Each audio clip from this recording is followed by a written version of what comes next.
You are standing on your driveway, staring at a gas pump receipt that just cost you $92.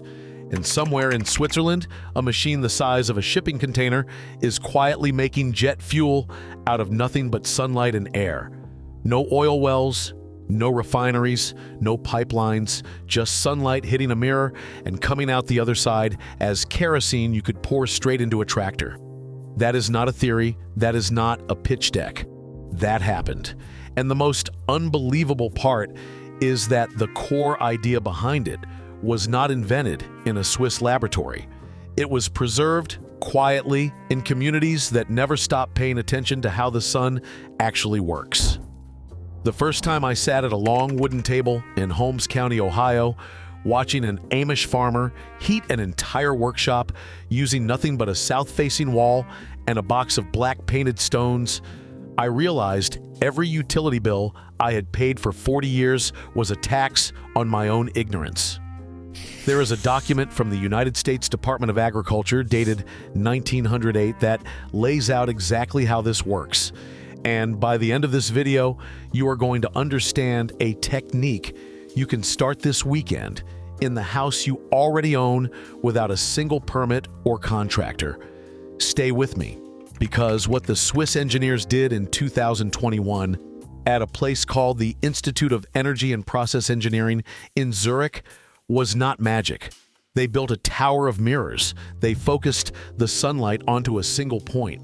They superheated the air at that point to more than 1,500 degrees Celsius. And at those temperatures, water vapor and carbon dioxide literally break apart into the raw ingredients of fuel: hydrogen, carbon monoxide. The same two gases that German chemists turned into diesel during the 1920s using something called the Fischer-Tropsch process. So the science has existed for exactly 100 years. The sun has existed for 4.5 billion. The only thing missing was someone willing to connect them without asking permission from an oil company. And here is where the story gets interesting, because a man named Frank Shuman did exactly that. In 1913, in the desert outside Cairo, Egypt, Frank Shuman built a solar power plant using parabolic mirrors, and it pumped 6,000 gallons of water a minute. There are photographs, there are newspaper articles from the New York Times dated July 2nd, 1916. The plant worked, the plant was profitable, the plant was dismantled when World War I broke out, and after the war ended, cheap oil from Texas and Persia made sure nobody ever built another one. Shuman died in 1918, his patents expired, his name disappeared from the textbooks my generation grew up reading in high school physics class. I never heard his name once, not in 4 years of public school and 2 years of community college. But the farmers I met in Lancaster County knew about him. An older gentleman named Amish showed me a reprinted pamphlet from 1911 that Shuman had written, explaining in plain English how a family could heat a home, pump water, and even distill fuel using nothing but a parabolic trough and a south-facing slope. Someone benefited from you never seeing that pamphlet. Think about that. For more than a century, we had the blueprints, we had the math, we had working proof in the Egyptian desert, and somehow every American household ended up hooked to a grid, paying a meter, watching prices climb every single winter. That was not an accident. That was a business model. Now, the Swiss team published their results in the journal Nature in November 2021. The lead researcher, a man named Aldo Steinfeld, confirmed that the cost of solar jet fuel at industrial scale would land somewhere between $1 and $2 per liter. For comparison, conventional jet fuel in 2024 cost around 80 cents per liter. So yes, right now, at small scale, it is still more expensive. But Steinfeld also calculated that with the right investment, the cost drops below conventional fuel by the early 2030s. And that assumes we keep paying for oil wars, tanker spills, and refinery accidents, which means the era of free fuel from sunlight is not coming. It is already here. It is just being released slowly on a schedule that protects the people who currently own the pipes. But here's the part that changed everything for me, because a giant Swiss tower of mirrors is impressive, but it does not help a man in Pennsylvania who just wants to stop writing a check to the propane company every October. And that is where the Amish knowledge comes in, because while MIT and Zurich were figuring out how to make jet fuel, the Amish had already been using a scaled-down version of the exact same principle for more than 80 years to heat their homes, dry their crops, and warm their livestock barns through Ohio winters that routinely hit 20 below zero. They call it simply a sun trap. And you have almost certainly never heard it described the way I am about to describe it. A sun trap is not a solar panel. There are no wires. There are no batteries. There is no inverter. There is no grid tie agreement. A sun trap is a carefully built wall angled at precisely the right tilt for your latitude, painted flat black on the sun side, and covered with a layer of old glass or clear polycarbonate with a 2-inch air gap in between. The sun hits the black surface. The surface absorbs the heat. The air in the gap heats to 160 degrees on a January afternoon, and that hot air, through 2 small vents cut at the top and the bottom of the wall, circulates naturally into the room behind it. No fan, no electricity, no moving parts. I watched a workshop in Holmes County that measured 40 feet long and 20 feet wide stay at a steady 72 degrees during a snowstorm in February, heated entirely by a sun trap built onto the south wall. The Amish family that built it spent, in total, about $400 on materials. Most of that was the glazing. The lumber came from their own lot. The black paint was a standard high-heat stove paint from the hardware store, $400, one winter, 0 heating bills ever again. Now, if you already own a house and you are thinking this only applies to people building from scratch, stay with me, because this next part is specifically for you. If your home was built before 1980, it almost certainly has a south-facing exterior wall with either vinyl siding, brick, or wood clapboard over a stud cavity. You do not have to tear anything down. You do not need a contractor. You do not need a permit in most rural counties because you are not altering the structure. You are adding an appliance to the outside of it. Here is what you do. You pick your southern wall. You mark out a rectangle, ideally 8 feet tall by however wide you can go, keeping at least 2 feet from any window. You build a shallow wooden frame that sticks out from the wall about 4 inches. You line the inside of that frame with rigid foam insulation, then cover the foam with corrugated black steel roofing, the cheap kind, painted flat black with high temperature paint. You cover the whole thing with twin wall polycarbonate, available at any greenhouse supply store for about $3 a square foot. You cut 2 holes through your existing wall, one at the top of the frame and one at the bottom, each about 6 inches by 12 inches. You install simple one-way flap vents, the kind used in dryer exhausts, so that air only flows one direction, inward at the top, outward at the bottom. Total material cost for an 8 by 10 foot collector is between $350 and $500 depending on your region. Build time, 1 weekend. Annual heating bill reduction, according to a 2018 study from Penn State Extension, averages between 30 to 55% for a single collector. 2 collectors on the same wall, and you are essentially heating the main living area of your home for free from October through March.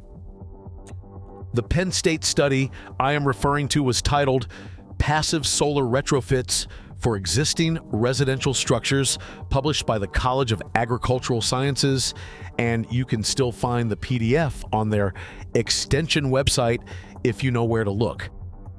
The data is not hidden. It is just not advertised, because nobody makes money when you stop buying fuel. And this is where the story turns from a weekend project into something much bigger, because once you have the hot air problem solved, you start looking at the other bills. Hot water, cooking, and eventually, yes, fuel for your truck or your tractor. That is where the Swiss research stops being a curiosity and starts being a roadmap. Because at small scale, using the same principle Frank Shuman used in 1913, you can build a parabolic trough concentrator out of a satellite dish, a roll of reflective mylar, and a black iron pipe running through the focal point. A farmer in Wisconsin, whose name I will not share publicly because he asked me not to, has been using exactly that setup to preheat the water for his biodiesel reactor for the last 6 years. He grows sunflowers, he presses the oil, he runs it through a small reactor powered by sunlight, and he puts the finished fuel in his Kubota tractor. His cost per gallon, all in, including the seed, is 41 cents. 41 cents a gallon for fuel he makes on his own property from sunlight and seeds. Now here is the secret finale. The piece of this puzzle that almost nobody talks about, and that came straight from a conversation at a kitchen table in Lancaster County with a bishop who asked me to just call him John. John told me that the real reason the Amish sun trap works so much better than the modern solar thermal panels you can buy at the hardware store is not the glazing or the black paint or the angle. It is the thermal mass behind the collector. Most people who try to build one of these on their own skip this step entirely. And that is why their collectors stop working the moment the sun goes down. The trick is this. Between the insulation and the inside wall of your house, you stack common red clay bricks, dry, no mortar, as thick as you can make it. 4 inches minimum, 8 inches is better. These bricks sit inside the warm air cavity all day. They absorb heat for 8 straight hours.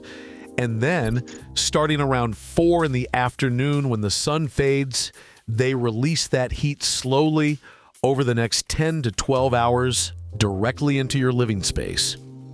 A 1908 United States Department of Agriculture bulletin, Farmer's Bulletin number 325, titled Small Farm Buildings and Their Construction, describes this exact technique using the phrase heat-holding wall.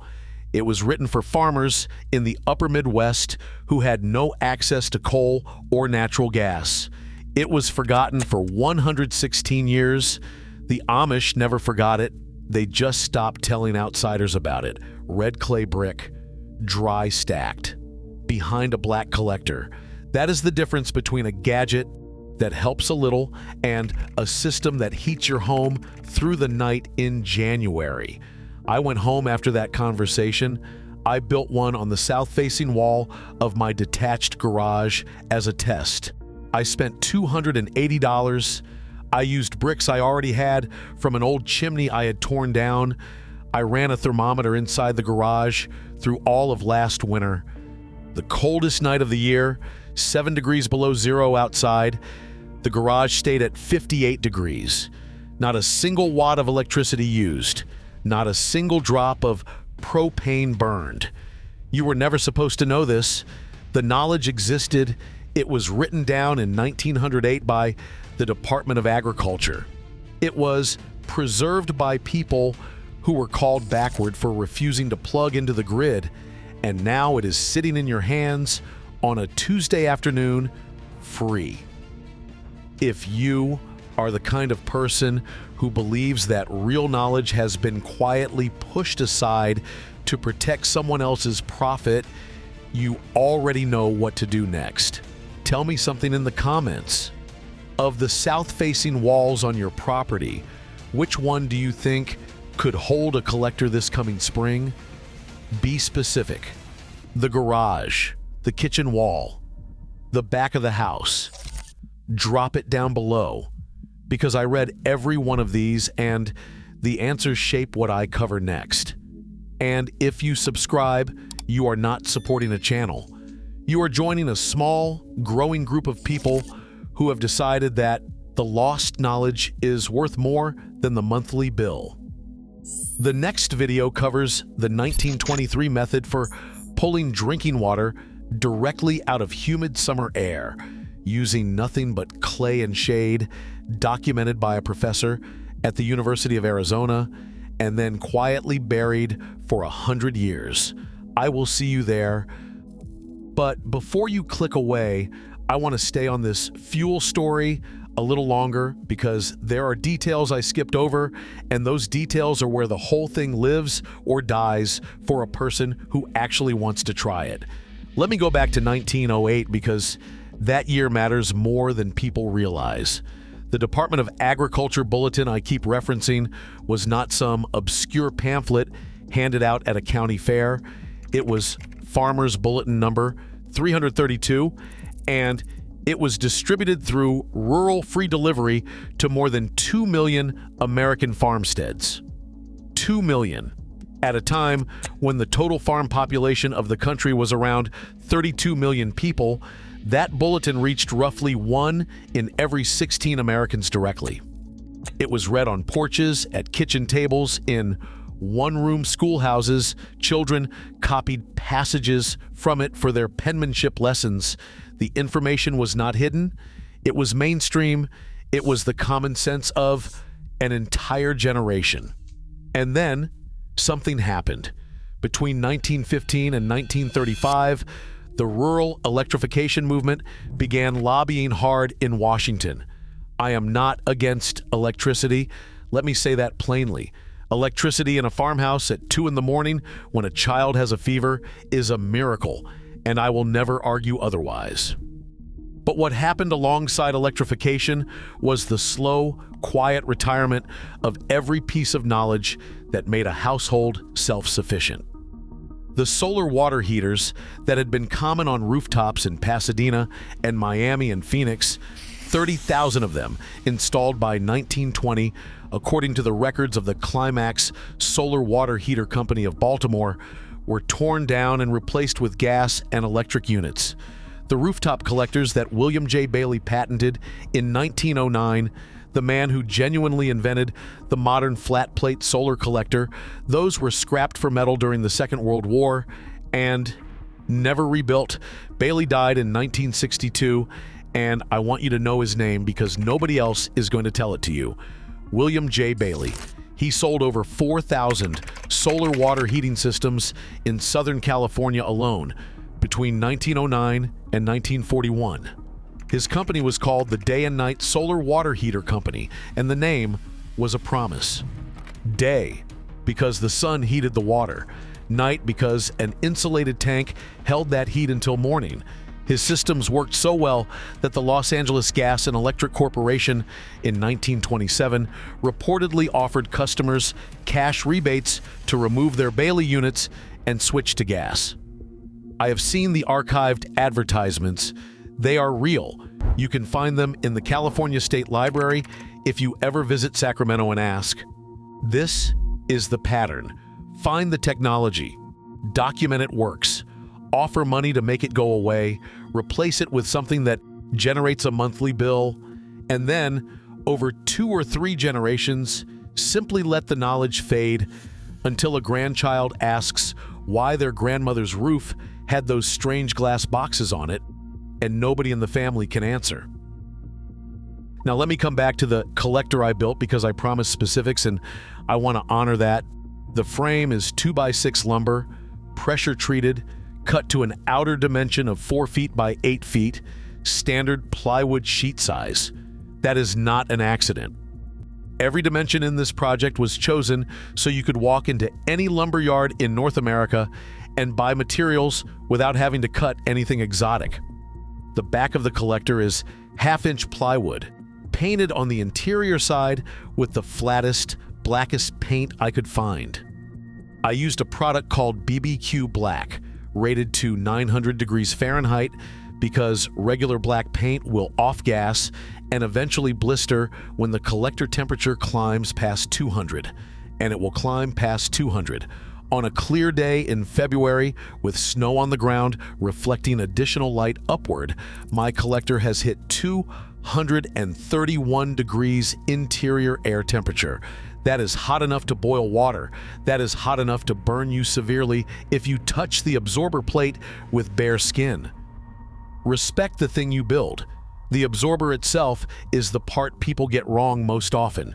You cannot just paint a sheet of metal black and call it done.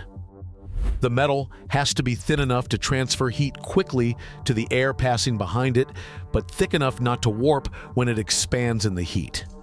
I use 26-gauge aluminum flashing, the kind that costs about $40 for a 50-foot roll at any hardware store. Aluminum flashing.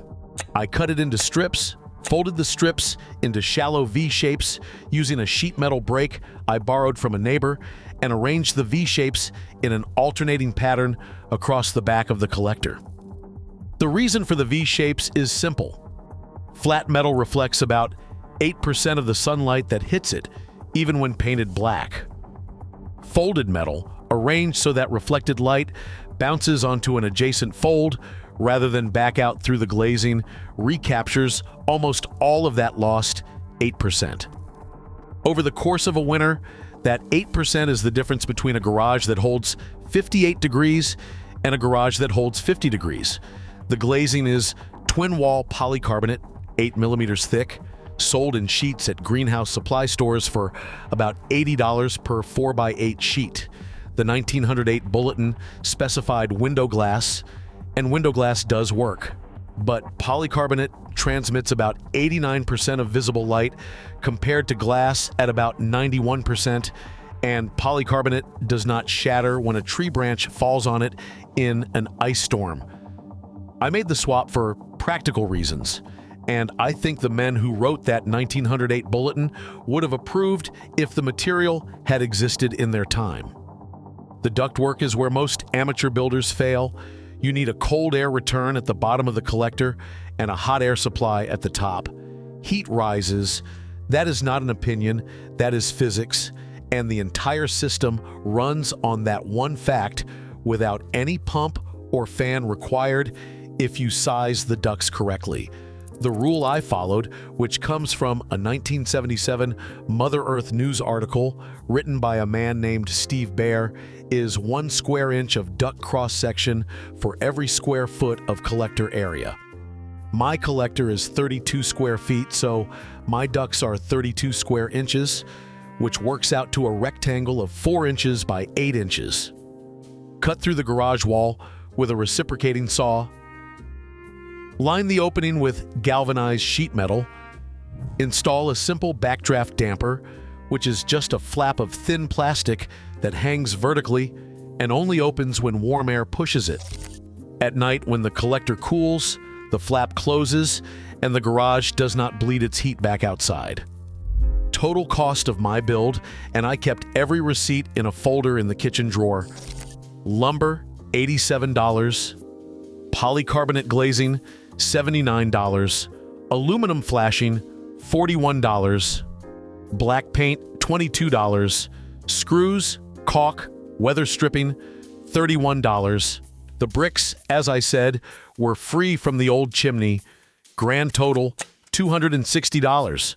Compare that to the $1,400 I would have spent installing a propane heater in the garage, plus the ongoing fuel cost, and the math becomes embarrassing. Now, I know what the skeptics are typing right now because I read the comments on every video I have ever made, and I have heard every objection. What about cloudy days? What about the far north? What about summer when you do not want heat? Let me answer all three. Cloudy days, a flat plate collector on a fully overcast day still produces roughly 15 to 20% of its clear sky output. because diffuse sunlight still carries energy and polycarbonate still transmits it. You will not heat your garage to 60 degrees on a dark December afternoon, but you will add maybe 10 or 12 degrees above outdoor temperature, which in a lot of climates is the difference between pipes freezing and pipes holding. And for the truly dark stretches, a small amount of thermal mass inside the structure, which in my case is those reclaimed bricks stacked along the north wall, will release stored heat from the previous sunny day and carry you through. The far north. I had a man write to me from Fairbanks, Alaska, who built a version of this collector scaled up to 96 square feet on the south wall of his workshop. His latitude is 64 degrees north. In December, his sun rises around 11 in the morning and sets around 2:30 in the afternoon. 3.5 hours of daylight. He told me that during those 3.5 hours, with snow reflecting light upward and the sun low in the sky, striking his vertical collector nearly perpendicular, his workshop gains more heat in that brief window than it loses over the following 20 hours of darkness. He heats a workshop in interior Alaska with sunlight, and he uses less than 1 cord of firewood per winter as backup. 1 cord. His neighbors burn 8 to 12 summer. This is the easiest objection to answer. You install a simple piece of plywood or a roll-down shade on the exterior of the collector, and in April you cover the glazing. The collector produces nothing. It sits dormant until October. No overheating, no damage, no waste. Some designs use an automatic thermostatic damper that closes the air ducts when the garage is already warm enough, but honestly, a piece of plywood and 2 screws works just as well and costs nothing. There is one more story I want to tell you before we close, because it connects all of this back to the question of why the knowledge was buried in the first place. In 1954, a researcher at Bell Laboratories named Darrell Chapin, working with Calvin Fuller and Gerald Pearson, demonstrated the first practical silicon photovoltaic cell. The cell converted sunlight directly to electricity at about 6% efficiency. Bell Labs announced it in the New York Times on April 25, 1954. The article predicted that within a generation, entire homes would run on sunlight. The Times called it the beginning of a new era. That was 70 years ago. A generation has passed, and then another, and then another. The technology works. It has always worked. The question of why it took until the 2020s for solar panels to become genuinely common on American rooftops is not a question of engineering. The engineering was finished in 1954. It is a question of who profits from delay and for how long they could afford to keep delaying. The thermal collector I built in my backyard is not photovoltaic. It does not produce electricity. It produces heat directly with no conversion losses and no rare earth minerals and no inverter and no battery. It is older technology than the Bell Labs cell. It is simpler. It is more durable. A well-built flat-plate thermal collector has a working lifespan of 30 to 50 years with almost no maintenance. My grandfather could have built this. My great-grandfather did build something very close to it. According to a letter I found in a shoebox in my mother's attic, written in 1931, describing a solar hotbox he used to dry fruit on the roof of a barn in eastern Pennsylvania. The knowledge is in your family too, you just have to look for it. Ask your oldest living relative what their grandparents did before the power lines reached the farm. Ask them how the milk stayed cool in August. Ask them how the root cellar held at 55 degrees all year. Ask them how the greenhouse kept tomato starts alive through March frosts. The answers are still there, sitting in 90-year-old memories, waiting for somebody to write them down before the last person who witnessed them is gone. That is what this channel is really about. Not nostalgia, not conspiracy, just the patient, unglamorous work of recovering what we used to know, one technique at a time, one bulletin at a time, one backyard experiment at a time, and sharing it freely the way the Department of Agriculture shared it in 1908 before somebody decided that free knowledge was bad for business.